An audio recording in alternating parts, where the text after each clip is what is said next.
Number Guwahati সমষ্টিৰ পৰা এইবাৰ প্ৰাৰ্থিত্ব প্ৰদান কৰিছে মোক আমাৰ দলনীয় কেন্দ্ৰীয় সভাপতি আমাৰ যিটো দল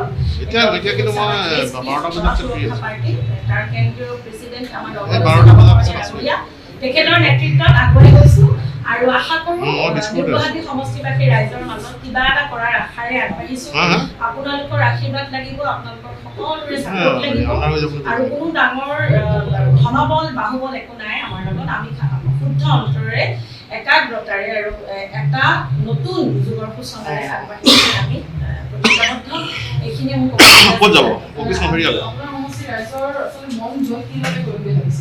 ৰাইজৰ মন জয় কৰিবলৈ ৰাইজৰ সকলোতকৈ ডাঙৰ কথা মানুহ, কিন্তু মই ভাবোঁ মোৰ এটাই মানে কথা আছে যে মই যিহেতু তেখেতসকলৰ মাজত গৈছোঁ, ইতিমধ্যে মই বিজেপি ঘৰৰ মানুহবোৰৰ গৈছোঁ, কংগ্ৰেছী মানুহবোৰৰ গৈছোঁ, কোনেও কিন্তু মোক এইটো কোৱা নাই যে গণসুৰক্ষা পাৰ্টি এটা নতুন দল আপুনি কেলে উঠিছে, এনেকৈ কিন্তু মোক কোনো কোৱা নাই। মোক খালি কৈছে তুমি আমাৰ ঘৰৰ ছোৱালী হয় বা বোৱাৰী হয়, এইখিনিতে আৰু তোমালোকৰ নিচিনা ছোৱালীবিলাক বা বোৱাৰীবিলাক ওলাই আহি যদি আমাৰ সমস্যাবিলাক সমাধান কৰিবলৈ পাৰা আৰু যদি আমাক কিবা এটা বাদ দেখুৱাবলৈ পাৰা, প্ৰতিটো ক্ষেত্ৰতে দেই, অকল এইটো কোৱা নাই যে শিক্ষা হওক বা নলা নৰ্দমা হওক কিবা হওক, এইটো নহয়, প্ৰতিটো ক্ষেত্ৰত ইণ্টেলেকচুৱেল হওক যিও হওক আমাৰ মহিলাসকল কাম কৰিব পাৰে।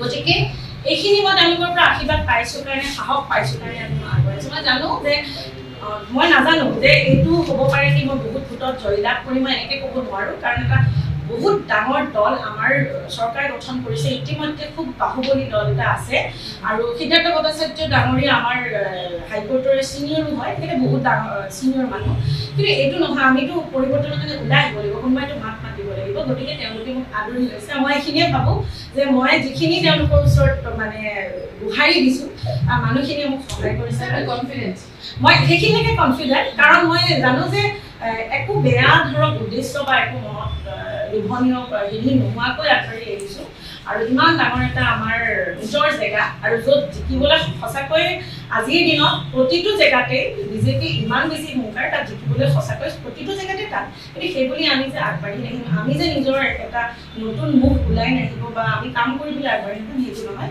আমি একাগ্ৰতাৰে লাগি থাকিম আৰু মই ভগৱান আৰু ৰাইজৰ ওপৰত মোৰ আস্থা যে যদি ভালকৈ লাগে নিশ্চয়। যিকোনো খবৰৰ বাবে যোগাযোগ কৰক আমাৰ এই নম্বৰত 9181 307 221।